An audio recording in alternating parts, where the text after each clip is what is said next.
This episode is brought to you by the Slash and Cast Podcast Network.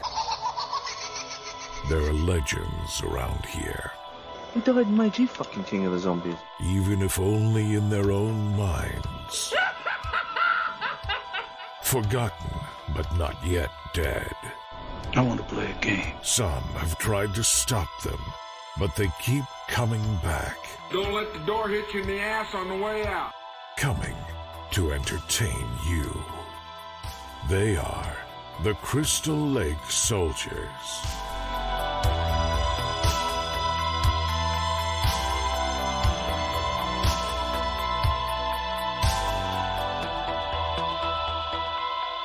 Welcome back. This is Isaiah, and this is the Crystal Lake Soldiers podcast. We are continuing our Halloween Retrospective series. Tonight, I am joined by Lane from the Lane Shift and Rod from Murder Moose Podcast, all a part of the Slash and Cast Podcast Network. How are you guys doing tonight? I'm doing lovely. How about you? Doing pretty good. I'm doing good, man. I'm tired. It's been a long fucking week already. It's it's Wednesday at 7:00 my time, and I'm ready to sleep for about 3 days. So yeah. I fucking hear that. I feel that too. I don't know why as I get older, my body goes, nah, we don't need to sleep. We'd rather just wake up at 3 a.m. and have worry about shit that you shouldn't be worrying about. Shit like that. Right. Fucking A. So. Oh God, I hear it. So tonight we are continuing, like I said, our Halloween Retrospective series. Last week we finished off the second kind of continuity for the Halloween series, because Halloween is so many different continuities, it's ridiculous.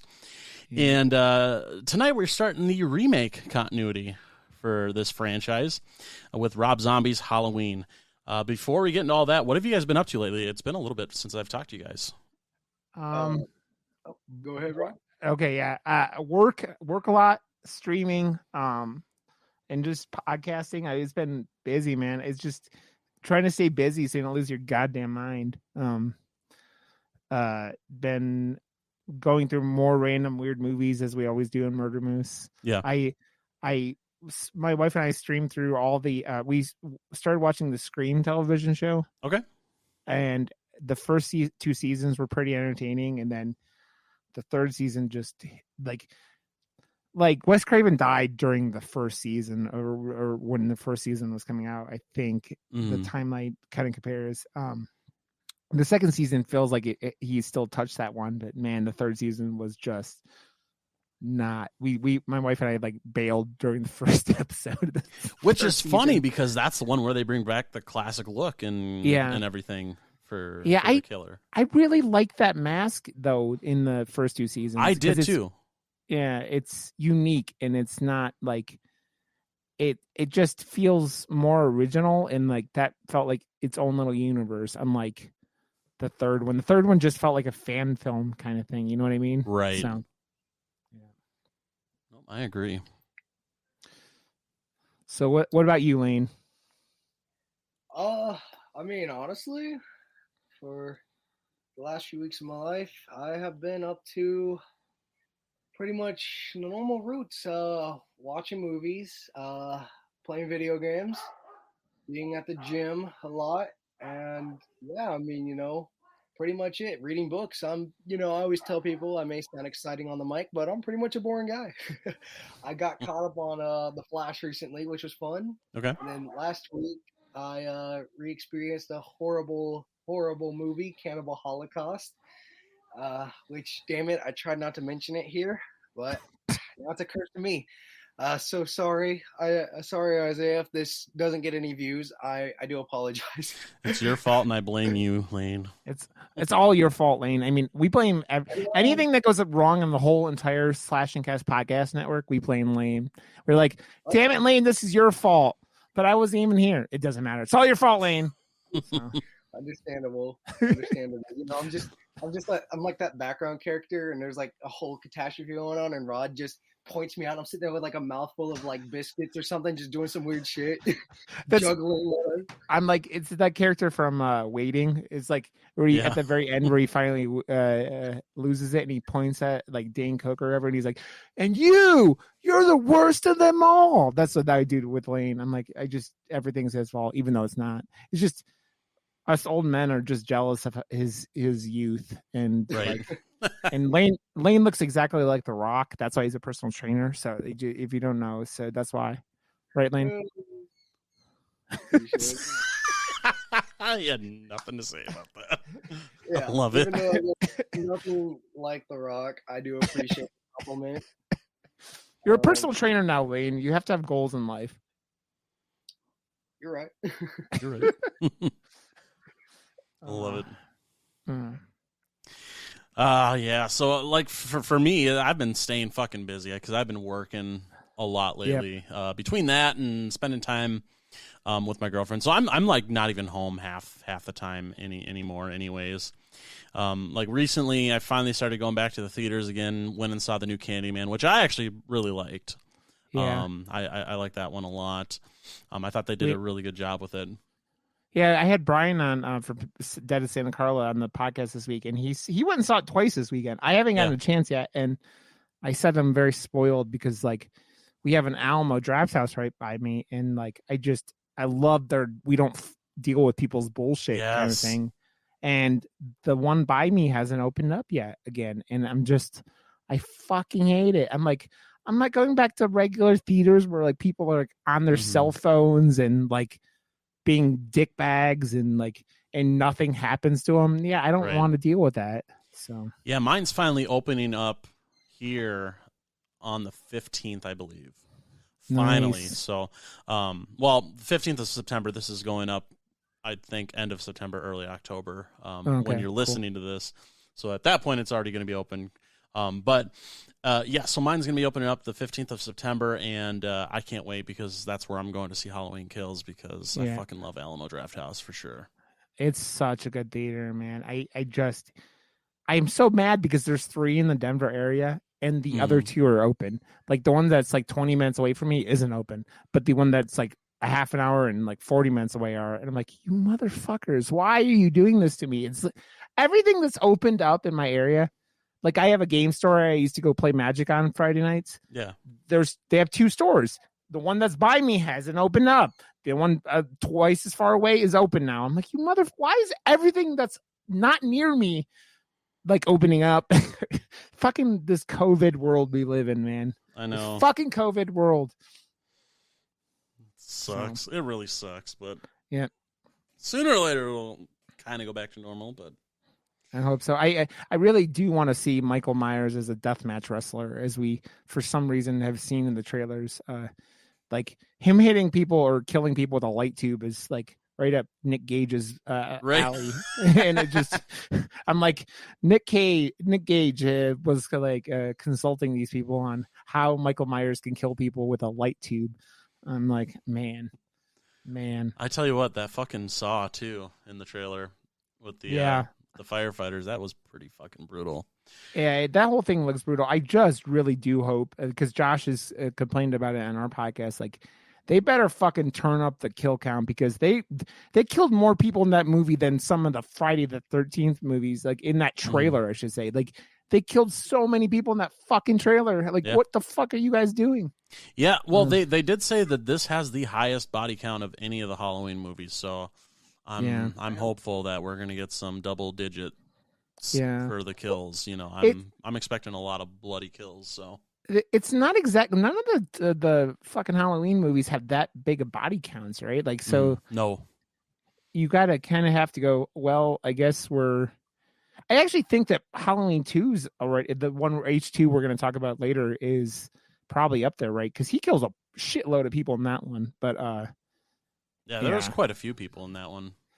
But he kills a lot in this one too, because Rob can't resist doing what Rob does and like amplifying everything up to 12. So yeah, no kidding. Yeah, the Rob Zombie Halloween movies are interesting to me because It's definitely, it's got his flavor to it and everything, and we'll definitely touch on that here a little bit. Yeah. But I did want to just retouch on the continuity things with the Halloween series really quick before we jump into the movies. So obviously we've got the first two movies, from 78 and 81. That's like the first continuity, because at the end of part 2, they had intended for both Dr. Loomis and Michael to be dead. Okay, so that was originally one continuity, and then you have 3, which is in its own fucking universe. So it's its own oddity altogether. Then they bring it back with 4, 5, and 6, the Thorn trilogy, which continues after part 2. So that brings on a whole other continuity, because Michael survives instead at the end of 2. And then, 6, he just kind of disappears into the night after attacking Loomis, or just escaping, depending on which version of Halloween 6 you watch. Yeah. And then, so that's the end of another continuity. Then you've got H2O and Resurrection, which goes off of 2, so they ignore the Thorn trilogy altogether. So you've got 1, 2, H2O, and Resurrection, which, number 1, after Halloween 2, Michael should be fucking burned, but H2O, he's fucking perfect skin and everything. Those hands look fucking beautiful in those shots when he's grabbing the fucking butcher knife. But so you've got that whole continuity, and then they fucked up the story in that, because H2O wasn't bad, but it was so much like Scream because Kevin Williamson was involved with it. So the script. It does have one of the most infamous things in the entire Scream, or I said Scream because we're talking about Scream, Halloween franchise, though, with the CGI mask, which is one of the worst held up things in the entire. I think it's the worst. Like, there's visually, that is the worst looking shot in the entire series, which is saying a lot. So it really is. You want to kill a killer, make him CGI. We learned that from Freddy of 2010. Right.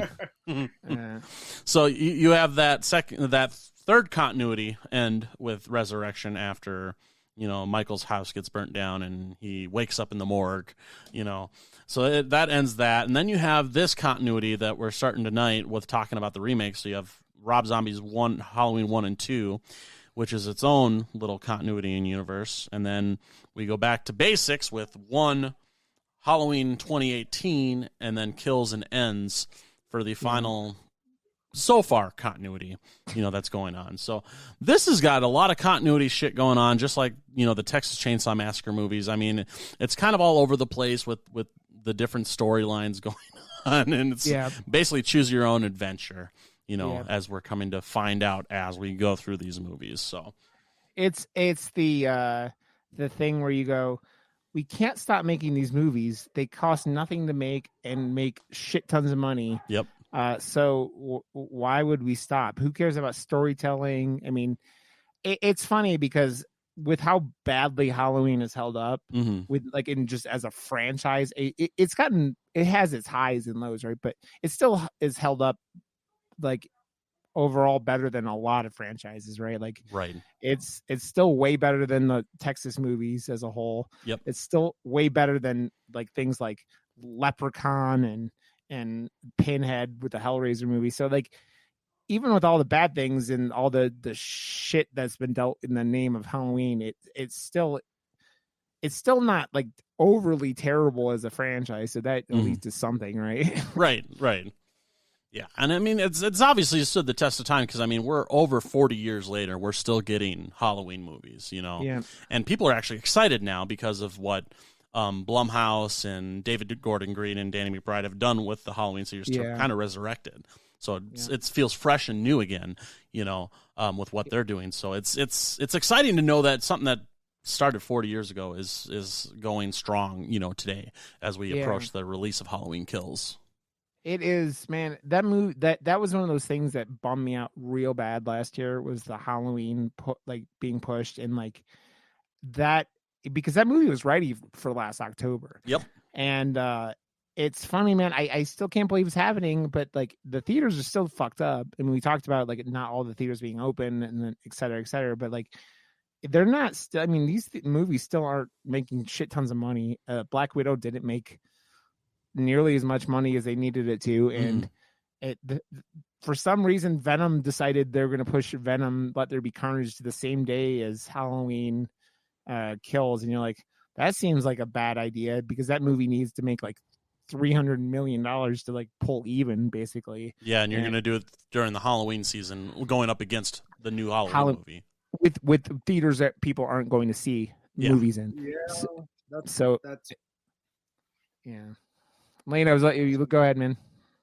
Oh, I was just gonna say, yeah, that's definitely not a smart move. I mean, Halloween season, everyone's in that spooky mood. They're probably gonna want to go see Halloween first before they go see a Marvel movie. As much as I love Venom, Tom Hardy, and everything, I would definitely pay a ticket first for Halloween Kills. Yeah, and I think that's a majority of us that are horror movie fans. Because at first, when they announced that Sony was moving Venom to October 15th, I was pretty pissed about that. But then thinking about it, it's like, well, number one, Halloween Kills probably only costed maybe $10 million. Yeah, make. 10. Yeah, it doesn't need to make a whole lot of money for it to fucking make bank.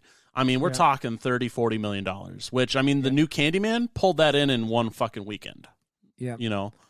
So if you've got a few weeks with Halloween Kills, even going up against Venom, they can make that easily. And with the anticipation for Halloween Kills, I don't foresee it not making money. It would take a fucking act of God for this movie to not make money. Yeah. I think even if this movie gets reviewed and is the worst Halloween movie ever, which I'm not saying it's going to be, it will still make $30 million pretty easily, I think, and make its money back, right?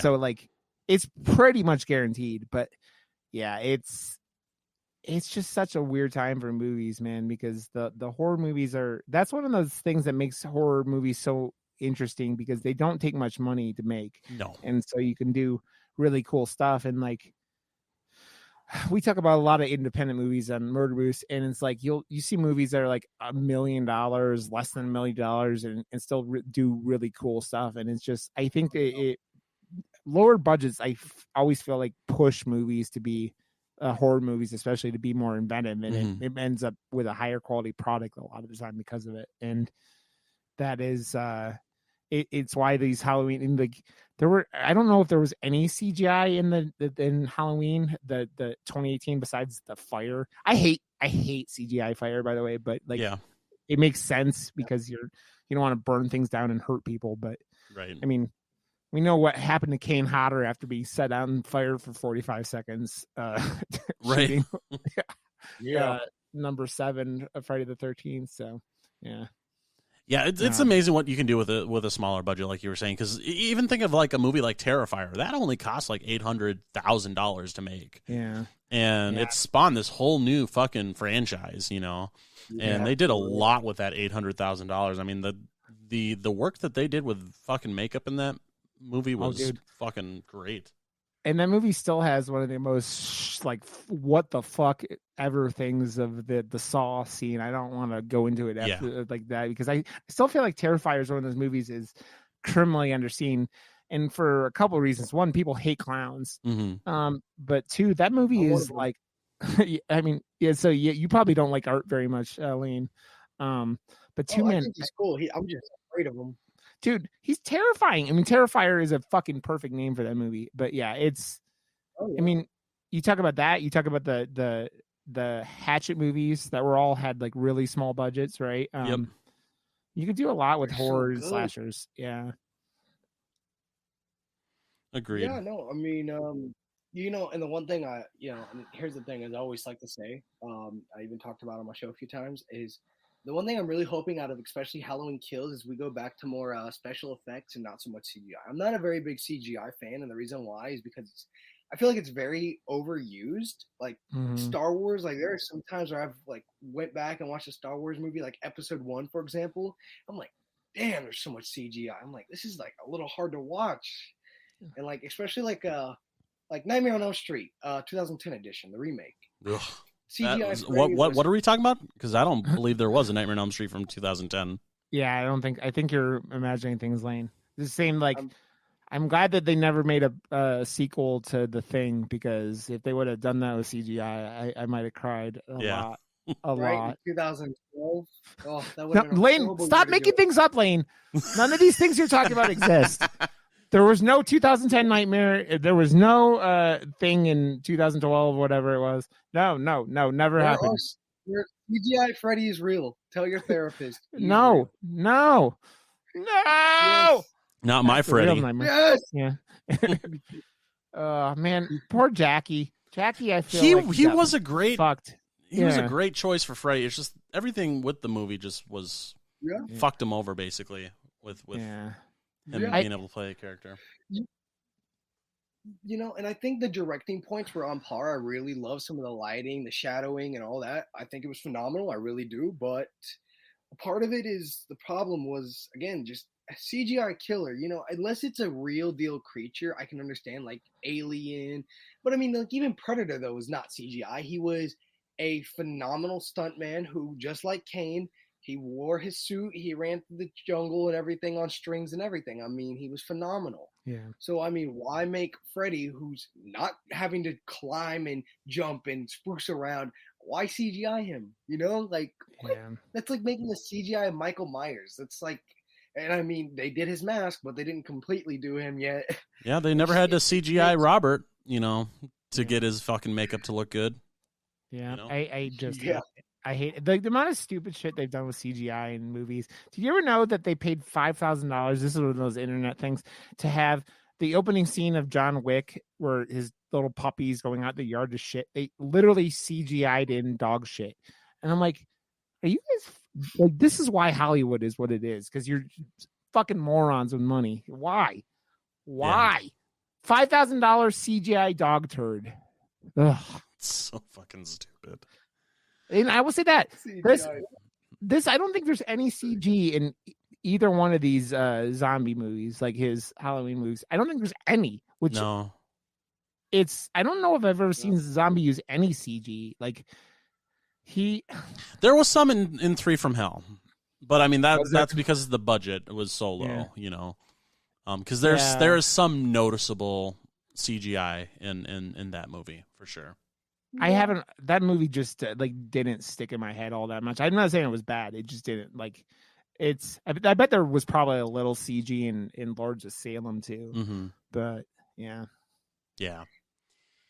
Not a real big fan of Lords of Salem, to be quite honest with you. Just like Lords of Salem is probably my favorite zombie movie outside of the Devil's Rejects. I love that fucking movie. That movie's just weird and cool, which will be why I have my opinions about H2.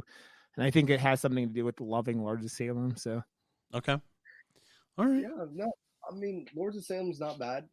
It's just, it is a weird and cool movie. That's why when I say I'm not a big fan of it, it means like it's good. I watched it. I didn't have any negative thoughts about it, but I'm just like, I will probably never rewatch this again. That's kind of how I thought about it. I didn't hate Lords of Salem, but it was just kind of one of those movies like, all right, I saw it. Yeah. But I mean, you know, for a lot of zombies work, I love it. I really do. You know, even like, you know, we're talking about Rob Zombie's Halloween. A lot of people throw popcorn and breadcrumbs and tomatoes at me, but you know what? I say I love it. I do. It's one of my favorite Halloweens. Lane, when does someone throw a tomato at you? That's what I really want to know. I want evidence of this. I know it was you. It wasn't me. I swear. I heard you. You said, "Get that bastard," and you threw a tomato at me. Man, I know it was you. It was in the Discord. Man, I have to say though, I think that one of the most interesting things about this movie is that I never knew until the last couple of years how bad Harvey Weinstein was, and you hear from Zombie how bad working with him was, and what it really entailed, because I feel like Weinstein was why Halloween, the first one of these two, was so similar to the original in like plot structure and you know how it was set up, because I think Weinstein had a lot to do with that, and I think that's why I think Zombie probably overcorrected too much in the sequel, but like it's weird now because we all know what Harvey Weinstein did and how big of a piece of shit he was, but like it's I've talked about it before, but I hate studios and producers and shit just fucking with filmmakers and their creative ideas, because I mean Zombie didn't do this was like the two Halloween movies were his last like studio movies for a while, right? Like he didn't do another studio movie until this Monsters movie he's doing. Like, Harvey fucked him up, like, and it made him like not want to do like studio films anymore. It kind of reminds me of what, you know, Carpenter early on, right? Like Carpenter kind of had a similar thing, right? Where he was early in his career, he's doing littler movies that were studio movies, like, and then they came out and did them for a while and then stopped doing studio movies, right? Because and so it's that same kind of thing. It's like the studios just can fuck with the vision, and I don't understand why you hire someone and then go, oh, but we're going to do your job for you. Doesn't make any fucking sense to me. Right. So. No, I agree. But without any further ado, why don't we go ahead and jump into talking about Rob Zombie's Halloween.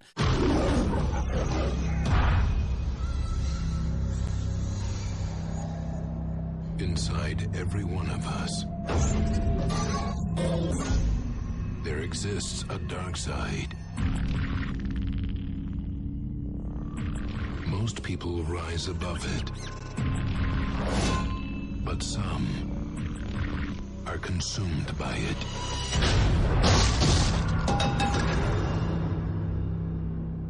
Michael? Until there is nothing left but pure evil. Behind these eyes, one finds only darkness. These are the eyes of a psychopath. Rob Zombie unleashes an extreme vision of terror and reinvents a legend.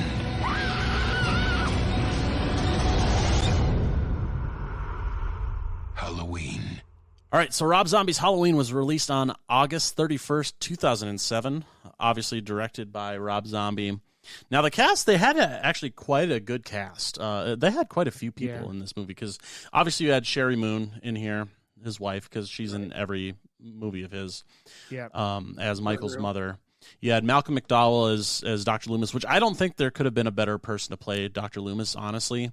Yeah. I actually really liked his portrayal.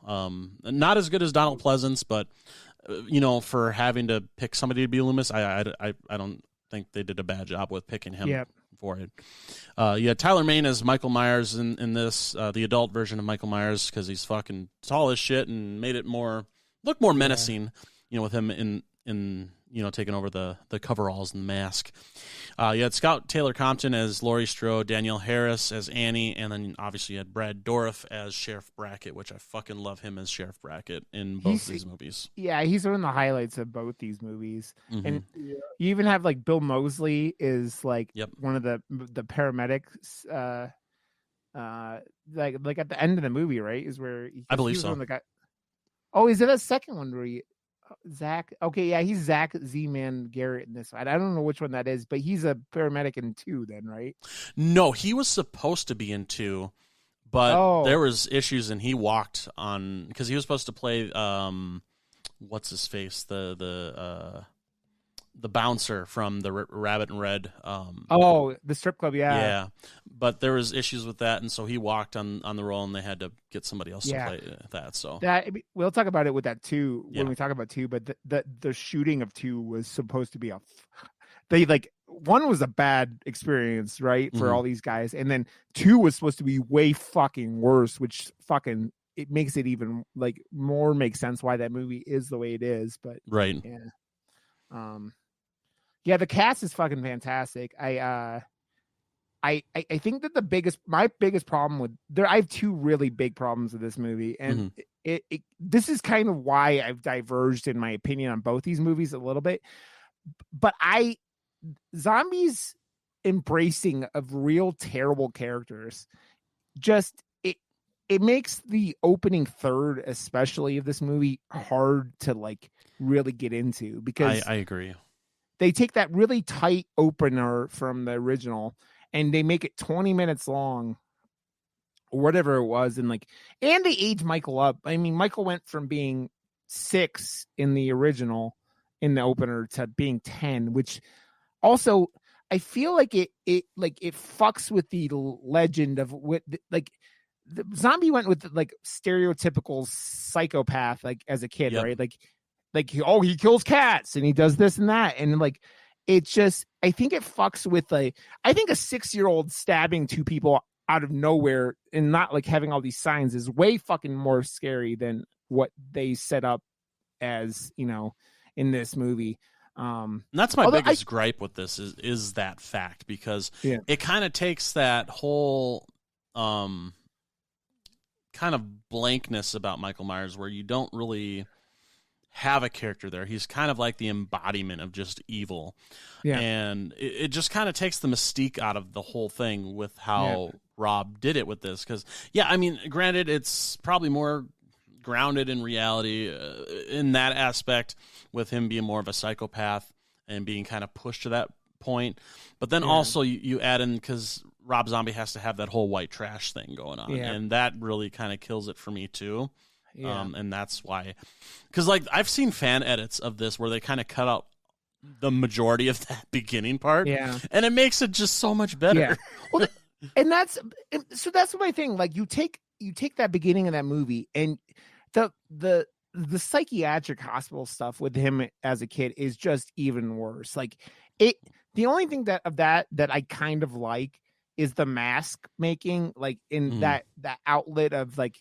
Because that's where he pours it into him being like, that's his outlet into the world. But like everything else in there is just like, you don't need to do this. And I, like you said, his redneck characters, I just like, he just overdoes it, right? They're like too over the top. And it's like,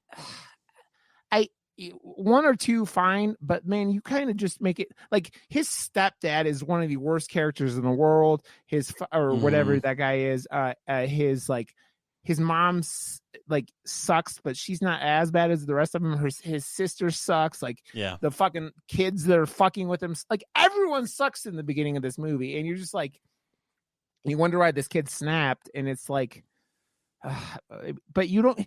But that giving that explanation is just like, but we don't want that. We don't want to know why he is what he is. He's just born that way. It's way more scary because it's not like, that's like the nature versus this. I mean, like, it's like, it feels like because his parents is so mysterious in the original one, right? Because you just see him come home and find him. Like it's that one, it feels like nature. Right. And this one feels like nurture. And I think nature is always scarier to me. Oh, for sure. Without a doubt.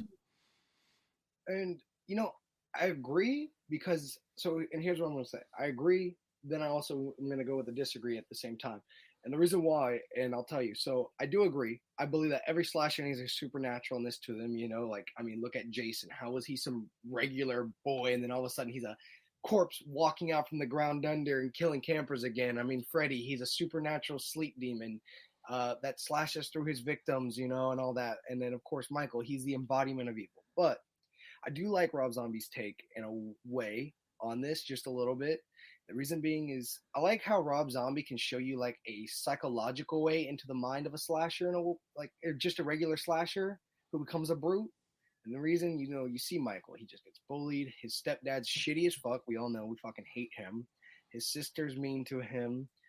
His mom, again, she does kind of suck, but, you know, she's kind of nice to Michael. Then the kids bully him, of course. And, you know, you just watch that mental edge of him. I think it's really interesting to see it as a different take. And I think that's the thing that we sometimes kind of watch movies of like remakes and all. We got to kind of go with it as a new mindset because this is someone else's take on it. But I got to say, I think the whole him being, you know, psychologically and emotionally, mentally abused, it just, you know, it gets to you and it's just like, you know what? Fuck it. I hate these people. Let's just kill them, you know, like just have that mental snap to it. But yeah, I do believe that every slasher does need that supernatural embodiment because at the end of the day, it does just make Michael a regular human, you know, nothing special to him. He can't, you know, if he got stabbed, he should really be going, ooh, or, oh shit, that actually hurt. All right, I'm gonna stop killing. I mean, I think that like having him talk so much as a kid is a problem too. Like, And that's where I liked where they went with the asylum scenes, because slowly and slowly, more and more, he stops talking. Yeah. And I actually like that, because you kind of see that change in him. Yeah. And that I liked how it played out. Yeah, I mean that, and then he doesn't talk the rest of the he says die at the end of H2, right? Like, but the child aspect of him being the only one who ever talks like after that I think is cool. But like Lane, I don't think we're disagreeing. I think that we're saying more that the redneck characters are just tougher to watch, and just not in a good way, right? Yeah. It's like that. And I can see why y'all see that, and I agree. Yeah. It is tougher to watch, because it's, it really is. It's one of those things where it's kind of like, for me, it's like wordless, but I agree, and I can see where you come from it. You know what I'm saying? It is very tough to watch. I do agree that I think Rob really did too much white trashiness. But maybe that's his perspective. Maybe that's his ideology. He's like, what would fuck you up? Oh, coming from a shitty white trash home. I mean, like, I mean, that's the way. I mean, sometimes it could be like that. Who knows? So maybe that was like his intake on it. Mm-hmm. But I do agree. Michael does talk a little too much in the beginning, and the origin, it really is too long. Origins need to be kind of like, here we go, boom, like Bruce Wayne's parents. They're walking alleyway, shot. Bruce Wayne grows up to be Batman. It's not like a 40-minute of watching him grow up from the age 5 to like, boom, now he becomes Batman. You know what I'm saying? Yeah, right. I actually think that one of my favorite things in both these movies of his, though, like, is when you see like they've all this stuff that they've equated to like he's being shitty, like the people around him are being shitty to him. But the thing that I do enjoy is Danny Trejo's character is fucking the nicest person in the world to him for 15 years, and then when he gets out, nope, he doesn't not give a fuck. He fucking makes Trejo's, he tortures that motherfucker more than he tortures anyone else in the entire like both of these movies. It feels like he fucking tortures that dude. Like, he fucking almost drowns him, and then like pulls a stew and drops the TV on his head.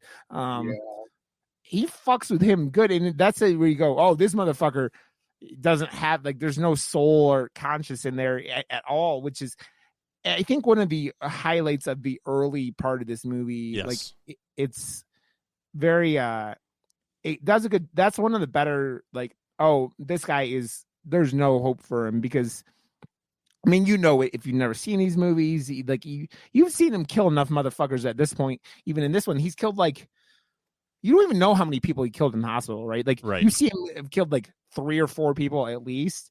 And no, at least 4, because he killed the two rapey guys. And dude, that's another thing I don't like. The rape scene in this, in the director's cut, is just like, it feels completely unnecessary. Like, it doesn't feel like you needed it. And I don't know. That's another thing. I'm just like, it's just one of those things that felt like it was just more for shock value versus, actual substance to the movie. It's just, it was so unneeded. Yeah. It's not. Go ahead, Lean. I was just gonna say, it really is. It was. I'm sure it was just one of those, oh my god, that's horrible. You're fucked up, And it's like, I hope you get your brains bashed out by Mikey over here, And that's what I think he was trying to do. I think he was trying to make you cheer for Michael, and it's just like, but you don't cheer for Michael. You cheer for Laurie Strode. Like, that's the character you cheer for, and Now, I was gonna say something like that. Go ahead, Isaac. No, go ahead. I'll go after what you have to say here. All right. All I was going to say was, I think that was Rob Zombie's goal with this movie, was to really make you want to like Michael, to be quite honest, because, I mean, he has a tough origin. People fuck with him. Everyone around him is like kind of sinister and twisted. The guards, for example.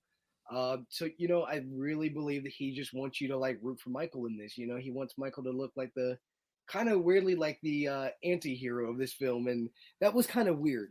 But I did like Michael being very built and very tall. I like that a lot. Sure. I thought that was very cool. Tyler Mane fucking is one of the best parts of this entire movie because For sure. Yes. He's got the perfect fucking Michael frame. He's just massive as fuck. He's just like brooding and like he does the head things well too, right? Like I feel like you have to do that kind of stuff. It's like why Kane is so good as Jason, because he perfected the silent, like, you know, the like turning his head and doing everything that Jason did. And Tyler killed it. I actually think he's probably one of the better people to have played Michael, and a lot has to do with him. And also they fucking killed his mask. His mask is fucking dope in this movie. I do like how they introduce it in the childhood this time, and because then when he gets it again as an adult, it has that like dirty, grimy feel to the mask, which I feel is like is one of the better masks, right? I think I said it recently, but like I think this mask is my second favorite mask or third favorite mask. Like it's either it goes to the original and then either this mask and then the 2018 Halloween, sure, probably up there. But they that's one of those things that they started fucking up real bad in like Halloween 4, 5, and 6, and it's like they just kept making them worse and worse and worse, and it was just like, oh. But this mask is dope, man. I love the look of it, and I love what he did with it. For sure. Kind of going back here just a little bit here to where you guys are kind of talking a little bit about how things kind of seem drug out and kind of long. This movie actually was 121 minutes. It's actually the longest Halloween movie to date. Damn. Which is amazing. I mean, it's over 2 fucking hours long, and it at times it fucking feels like it, you know. And especially with that beginning and everything, because like I said, there's fan edits out there that kind of get it down to about 90 minutes, and it feels like a better Halloween movie, you know, overall. A couple of the things I kind of wanted to touch on too, with regarding the budget with this movie, because this movie was made for about $15 million. It went over to gross $80 million worldwide during its initial run in theaters. So it made bank, you know, for a low budget horror movie. Along with that, Tyler Mane is actually the tallest actor to portray Michael Myers because he's 6'8". And then Scout Taylor Compton, before she got the role of Laurie Strode, actually Emma Stone actually tried out and auditioned for the role, which I didn't know, which I think would have been interesting because obviously she went on 2 years later to be in Zombieland, which is kind of her big breaking point, you know, for breaking into the business. And then the last... When was Superbad in that time frame? Superbad was, I think, 2007. Yeah. Wasn't it? Something like that. Yeah. Yeah. And then the last thing I wanted to bring up was William Forsythe, who played Michael's stepdad in this, or Ronnie, or whatever his name was. Yeah. He had the injured leg in the movie. His leg was actually injured, and they worked that into the script because of the fact his leg was injured. Because originally he only had the arm brace, but because he had that injury, they just worked it into the script, which I thought was pretty good. It reminded me of if you ever watched the first season of Parks and Recs, like where like Chris, what do you call him? Is like not Hemsworth, Star-Lord. Chris Pratt is like the lazy piece of shit kind of thing, but this is just like the mean version of that. And it's like it just I. That's one of those things, man. None of the dialogue, especially with the fan, like the beginning, feels real. Like it doesn't feel like anyone would really say that, and that even carries over into like when like Laurie's like making like pussy eating jokes with her mom, like her stepmom at the beginning of like the current like timeline, right? Is like this doesn't feel like Laurie like at that point, right? And it's just because of his dialogue, and that's why I was a little bit worried about Monsters, and it'll be interesting to see what he does. But like, it doesn't feel like real people, and I think when you don't have sympathy for, I say this all the time, like I don't shut up about Midsommar. Midsommar is like, it's like, why do I hate this movie? Because I don't hate this movie, but like you hate every single character in this movie, and it's the same kind of thing where you don't like very many characters in this movie. Like Danielle Harris is not that bad, and like she's a pretty decent character in it. And her friend is her slutty friend is pretty decent too. But like most of the characters in the movie, you're just like, eh. I mean, Brad Dourif kills it. He's so good as the sheriff. But yeah, it's kind of the heart of both of these movies. Yeah, because dude, I don't even know. Like, I know he doesn't hate women, but like, especially what Zombie does to Danielle Harris in these two movies, you're just like, it feels like gross. Like, and it's bad in this one, but like it's worse what happens during this in two. But like, for sure. It's just like, it doesn't make any sense either. Like Myers in none of the originals did he ever torture people, right? No, he just killed them, right? So, I mean, you go to 2018 and he knocks that motherfucker's teeth out, but yeah, but yeah. So, we had the whole beginning with this movie where we see his childhood and that gets played out. We see the asylum scenes and that gets played out with his interaction with Loomis and everything, kind of building that relationship. Yeah. Then we switch over to present day, and this is where we get the actual remake of the first movie. Yeah. And it's all done fairly quickly, because it's all done within about an hour's time, Yeah. with where he escapes and then, everything with Lori and her friends and all that, and him following her and everything basically that happened in the first movie. Yeah. It doesn't build up the tension like the original Halloween did, like because he's stalking them for like most of that first movie because they don't waste all the time on the kid stuff, right? Yep. And so that like it feels way more rushed. And I was like watching it again for the first time in a while, and I'm like, man, this ending feels rushed, which is crazy with how much time you spent on the beginning. Yeah. Yeah. It's almost like it almost feels like he was like, oh shit, this movie's gonna be like 3 hours long. We need to cut some stuff out here. Yeah. And I will say this, I definitely can agree with that. Definitely. And is it me, but does the kill count feel a little low in here? Like, and Halloween, I feel like Michael's it's definitely never been too high. But I definitely feel like for Rob Zombie, it was a little low, to be quite honest. He kills a lot of people. It just, they don't show a whole lot of it. Like that, I was saying before, like that break, when he breaks out of the hospital, you don't know how many fuckers he killed. You see like two bodies, like after he destroys the fucking rapist, but like, and then you see he kills Danny Trejo, he kills a guard. So you see 5 bodies, right? And he probably killed more than that, but they don't show it. And then he kills He kills the guy he gets the jumpsuit from. Yep. And then he kills the normal ones from like the Halloween movie, right? He kills Bob, kills Linda. And is that all? Well, no. Then you have the beginning where he kills the 2 boys. Yeah, he kills a bunch of animals. Then he kills his sister, her boyfriend, and his stepfather. Dude, that fucking baseball bat to the back of the head is just fucking brutal too. Like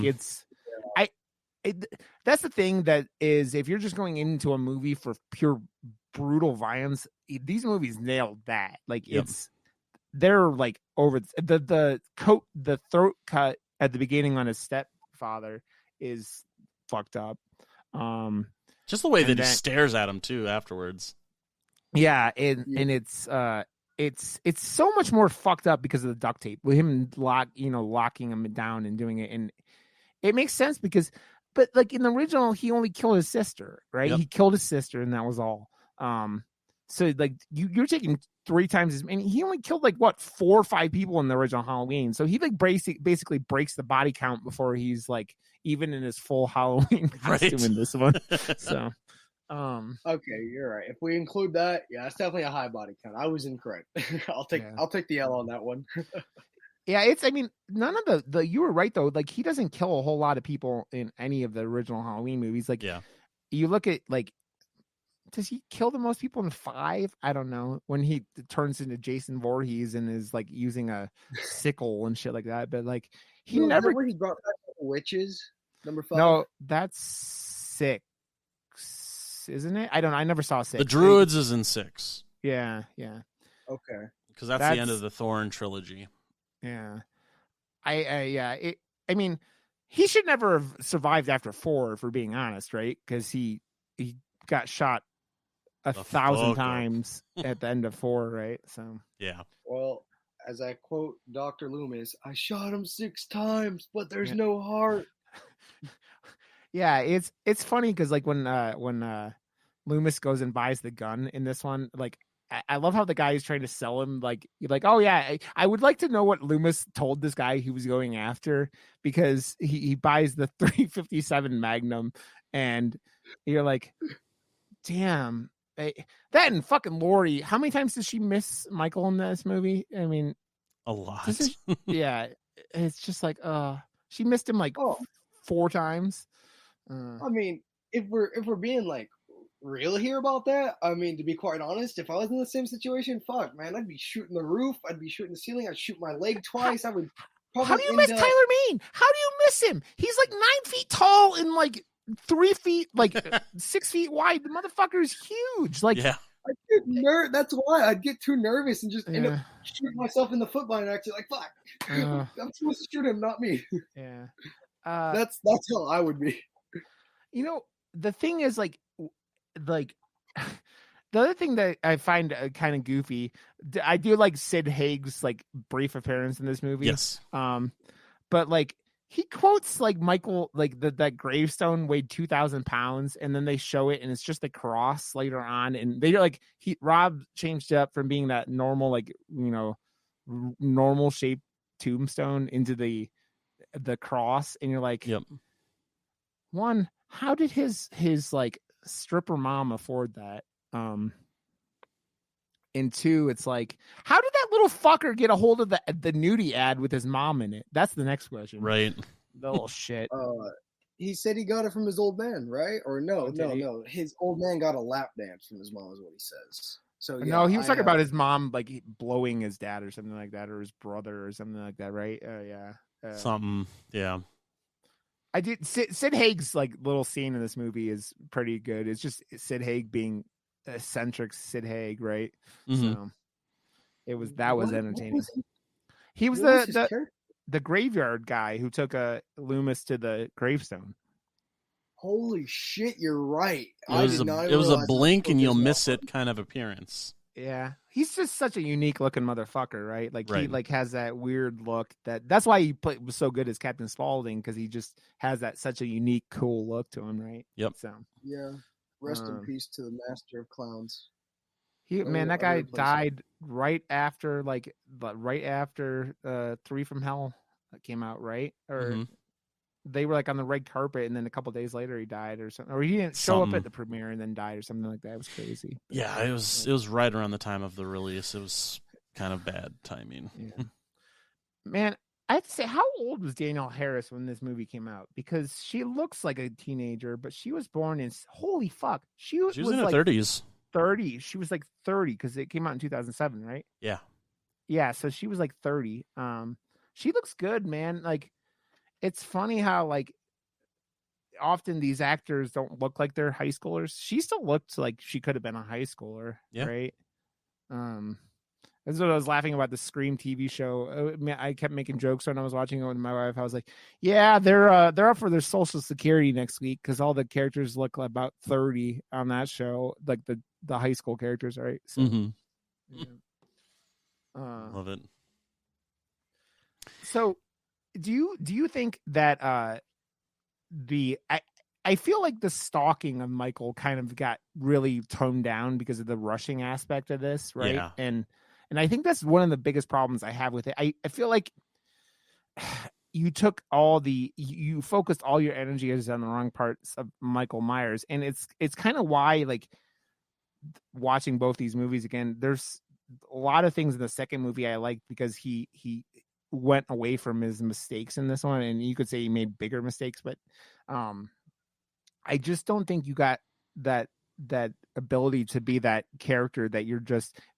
I mean, there's a reason why he called him the Shape, right? Because he's like in the shadows watching and just, ready to fuck you up. Yep. And you don't have as much of that because he's just a killing machine that isn't like mysterious anymore, right? Right. Yeah, no, I can agree with that, and like that's, I mean, even if you play, like, for example, to some people, if you play like Dead by Daylight, one of his biggest traits is being stalker. Yeah. That's how you build up your strength and all that. But yeah, Michael's definitely known for his stalking, and I think that's honestly what has probably made Michael Myers the most creepiest character ever, was the stalking. I mean, think about it. Could you imagine just this plain mask dude in a jumpsuit looking at you, just staring you down? I mean, honestly, I would be more creeped out from that than him just stabbing me. And I think that's what built the intenseness to the original Halloween, was the stalking. I mean, the part where Laurie's like just crying, she's holding the knife, and you just see that ominous face just creep slowly out of the darkness. That is the creepiest scene in Halloween. I mean, it just is, you know. I mean, and it's a really good one. But yeah, I agree with you. I definitely think they focus less on the stalking and more on just being like a brute killer. I also think he did himself a disservice where he has the girls just making lewd comments at him, like in that scene where he's like following him home, and like it makes it way worse when you have like these three high school girls just mocking your killer, right? Right. It's it doesn't work like it did like with Art the Clown and Terrifier. Like you have the two characters just fucking with Art, and you're sitting there and you're like, this motherfucker does not care. And I like this. I'm not saying it was bad, but it's more of that you're losing that mystique yet again a little bit, right? So no, I agree, and a lot of that it has to come down to just the pacing issues with the movie, because the movie definitely has pacing issues, and so when you focus half your movie on before he even becomes the killer that we know and love, and only an hour on the actual remake itself, it's just like you're bound to have the pacing issues and not having the ability to have him stalk like he was. And maybe that was an artistic decision to make him more of just a brute instead of a stalker. That could have been just something Zombie decided to do, and it is what it is. But at the end of the day, it's just it like I said in the beginning, it kind of made him lose the mystique. I still like the movie. I mean, don't get me wrong. I'm not meaning to like harp on this movie, because I actually really like this movie a lot. But it's a normal movie. It's just he's not the same Michael Myers that we know and love, where he's the stalker, hiding in the shadows, like you guys were saying. So it's just one of those things. And then, but I mean, with that being said, like the end of this movie, I did like the chase scene between him and Laurie, and how that, because that gets really fucking intense, and it's actually pretty good. Yeah, they him slamming that 2x4 into the ceiling is one of the better shots in the movie, and him just fucking destroying everything. It's like it shows you that like he's not like just completely brainless. Like he's got like he's thinking about things and going, oh, where is she, kind of thing. And that's one of the better, like that scene is particular where like she's in the ceiling and he's going. It kind of reminds me of the trash shoot scene with Daniel Harris in 5. Yep. And that's it, because it's one of those, it's like that claustrophobic. It also kind of feels like the scene from Die Hard, but with Michael Myers instead of a guy shooting into an air vent. Right. That scene is pretty dope. And then like just him, he's kind of like the Juggernaut. Like he's just destroying walls and doors and everything. And it's pretty, that's one of those things I do enjoy. Like when he's like just fucking up anything in his way. And it's more like it takes that thing where like I think they don't take as much of like, you know, him sneaking around. Like he doesn't teleport. Like he felt like he teleported in the originals, kind of like Voorhees, right? And this one, it's just like, nah, he's just on top of you, and he's just when he's on top of you, you're fucked because he's turning heads backwards and just fucking shit up. So, right, for sure.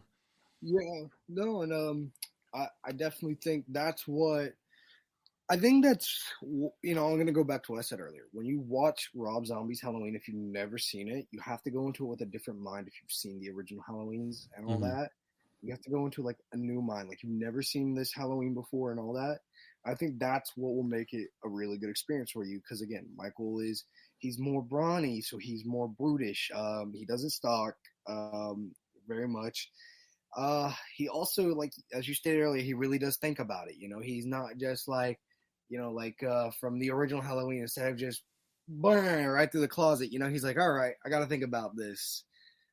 So yeah, he's definitely a different Michael, but he's not a bad Michael. Tyler Mane aced the shit out of this role. You know, I will say it, I really do feel like, honestly, out of all the actors, Tyler Mane carried it, and he doesn't even really talk, you know, until, of course, too. So yeah, you know, and you know, and the one thing that I love, one thing, you want to keep me attracted to your movies, your directing. It's got to be your directing for me. The story, I'll probably end up just liking, blah, blah, blah. But I love Rob Zombie's directing in here because it really feels like Halloween, like the autumn leaves.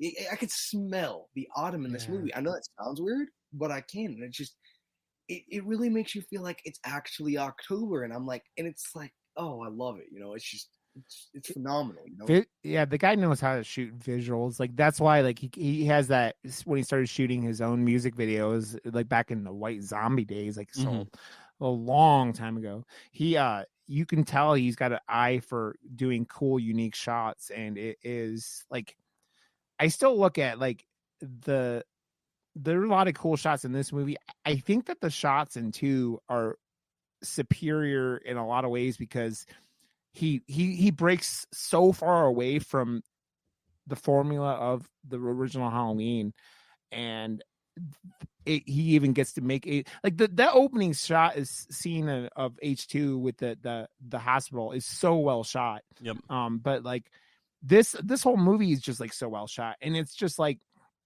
I just feel like you don't get to celebrate what he does. He doesn't do these wide shots because everything is so claustrophobic for most of this movie, right? Because you're indoors all the time and you're just in these confined spaces, and I don't think he gets to shoot as cool shots like that. Their drone shots in number 2 are fucking fantastic, right? And like it's one of those things where I just think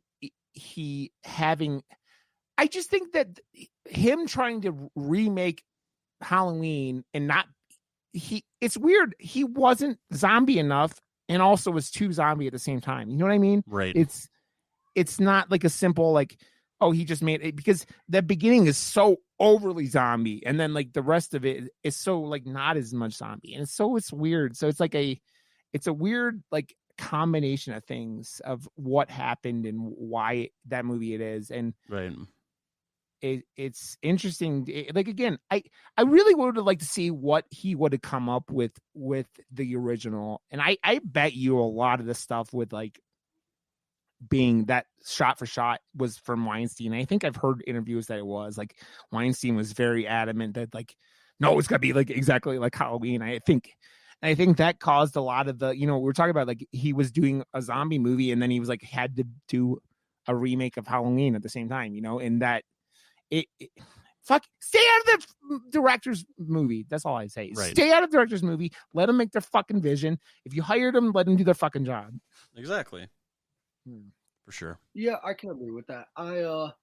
It's such a it really is such a downside, unfortunately, in I guess Hollywood for directors sometimes when their visions get taken and like played around with and edited 10,000 times. That's why when you watch a director's cut, 99% percent of the time, it is phenomenal. It's like, why couldn't we have gotten this? Like Snyder's cut to Justice League, phenomenal.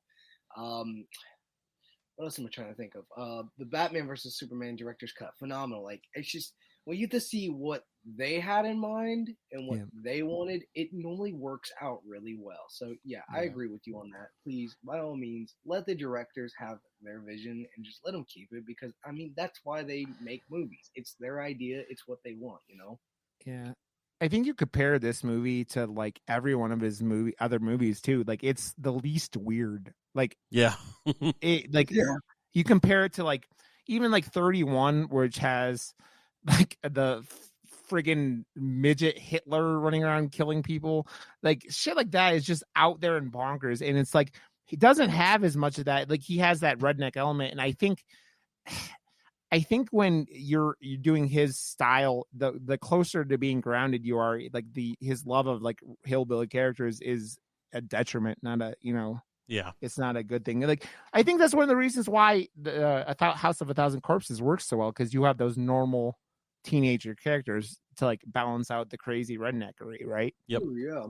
So I agree with you. Halloween 1. Let me space this one out. Let me be more specific. Rob Zombie's Halloween 1 is less weird, but then when you get to number 2, that has the real Rob Zombie intake on it with the weirdness. But it is definitely a very less weird one. And it's really sometimes hard to believe that it's a zombie film, because of that. It really is. Rob Zombie, he is a very phenomenal mind. He's a very interesting guy. But he's definitely got, he just thinks weird, which is pretty cool. I really like a lot of his vision and intake. Right. But this is like super organic, and it clearly has like a basic non-craziness formula to it. So that is very weird for a zombie film. Now that you mentioned it, not even thinking about it until now. Yep. No, 100%. So with all that being said here, just to kind of wrap things up, if you guys were to rate this movie, and kind of final thoughts also, what would you guys rate this movie? Lane, you can go first. All right. I'll thank you. Appreciate you, Rod, by the way. So I'll give it a 5. I loved it. I have very minimum complaints against the movie. I love the directing. I love the cast. I love the character. I just love a lot about it. So I'm gonna give it a 5. I'm very generous though. That's me. I love all my movies. All right. I'm gonna give this movie a 2 out of 5. I just the pacing fucking kills me in the characters, especially the characters in the beginning. Once he gets to be zombie and he gets to be brutal and gets to run around and be Michael Myers, I really do enjoy the last 40 minutes, an hour of it. But man, the beginning of it just drags me down, and I don't like any of the characters. I don't like Michael having his mysterious nature taken away from him. I actually, it's funny because I do like I think the little kid isn't terrible for like a little 10-year-old trying to play a crazy person. But like, it stumbles out of the starting block way too much for what I wanted. And like, as I said, it's this weird in between of zombie and not zombie, where it's zombie directing it and doing all this stuff, but also trying to make the original Halloween again. And it's John Carpenter is subtle, or can be subtle, right? This movie isn't subtle, and so it's like that's another issue. That's like, but I do enjoy it. I could watch this movie again, but like, man, I don't know why. As I've gotten older, like that beginning of this movie, watching it, I rewatched both of these on Sunday, and I'm like, oh, this is kind of painful to start, right? So. That's I don't want it to sound like it's the worst movie ever. I can watch this movie, but man, that beginning, it takes the life out of me. And then the ending goes and it starts being Michael doing Michael things. I like it way more, but yeah. Mm-hmm. Okay. Mm-hmm. Interesting. Very good. Right now to kick you off the network. I mean, that's fine with me. No, I'm just kidding. Jesus. All right, so for me, I'm going to give this a 3 out of 5. Like I said, I do actually like this movie, even though I had a lot of critical things to say about the movie. At the end of the day, I really do enjoy watching the movie. It does have its pacing issues. I really don't like the whole beginning with him as a kid before the asylum. They could have edited that down to like a 5-minute or less segment of him, killing his sister and leaving out the other characters that he killed, and that would have been perfect. I do like the kind of descent with him in the asylum and that kind of thing. But yeah, like you said, it kind of feels like almost the pacing is just so rough with the movie. Yeah. It kind of brings it down. But Brad Dourif definitely is like a highlight for this movie. And I also love the look of Michael in this too. I love the look of the mask and whatnot. It is definitely high up there with the looks. So I do like that and appreciate that, especially because Zombie definitely took care of like making sure that, the mask that they represented in the movie didn't look shitty and didn't look generic. It definitely looked good, which was nice. I do have one question now you brought it up, and I thought about this earlier, and I forgot to ask you guys. Why did they change the jumpsuit to green? You can't tell for most of the movie because it's so dark after he puts it on, but that jumpsuit's green. Like, it's dark, like forest green instead of dark blue. I'm wondering why he did that. Maybe Michael wanted a career as a trash man. Don't you judge him. Out here. I mean, I don't know where. I mean, he got it from the black guy from the old, like, all the old B movies. Dawn of the Dead. Yeah, that guy who's in that's one of those things. Zombie reminds me of Tarantino a lot, where his love of old films, and that's where he brings a lot of these actors into it, and that's always cool to me. So, for sure. And so ultimately, like I was saying, I like the movie. I do watch it quite a bit. It is one I definitely revisit more than like say Halloween 5 and Halloween Resurrection. Yeah. But it definitely has its issues, but at the same time, there's actually a lot to like about it. It's just that if the pacing was a little bit better, I think it could have done so much more, and then just eliminated some of the big stuff in the beginning. Shorten that up. You could have had a very competent movie. I don't know if there's anywhere documenting if Zombie like said it out loud, like how bad Weinstein fucked with them, but it like I want to know because like I feel that's what like that weird feeling that you're getting from that movie where it feels like Zombie going in 2 directions. I'm pretty sure from everything I've read is from Weinstein, and so it you go, why do you fuck with directors? It just doesn't make sense to me. And I understand it's a money game, but man, if you let directors do their thing, that's when you get fucking really cool work. Right. Yeah, I don't know too much about the production issues with the first one. I know the second one, there was a lot, because him and the Weinsteins clashed a lot with the second movie. It got real bad. And we'll talk about that when we talk about number 2, but like they fucked with him in the first one. Like everyone that came back was like, oh, it can't be bad because like Zombie made a point that they were going to have a better thing. Nope. Yeah. So we'll talk about that next week. But just to kind of wrap things up here, we'd also love to know what you guys think. You can always reach out to us through our social media. We're on Instagram, Facebook, and Twitter, all at CLS Podcast. I do hope that you guys enjoyed this week's episode talking about Rob Zombie's Halloween. We'll be back next week with Rob Zombie's Halloween 2, and Lane and Rod will be joining me for that as well. So look forward to that. But until next time, keep it spooky. I will see you all next week. Bye. Yeah. This episode of the Crystal Lake Soldiers podcast is brought to you by the Slash and Cast Podcast Network. Check us out at www.clspodcast.com or join in the conversation on social media. You can find us on Twitter, Facebook, and Instagram, all at CLS Podcast. Until next time, stay safe, campers.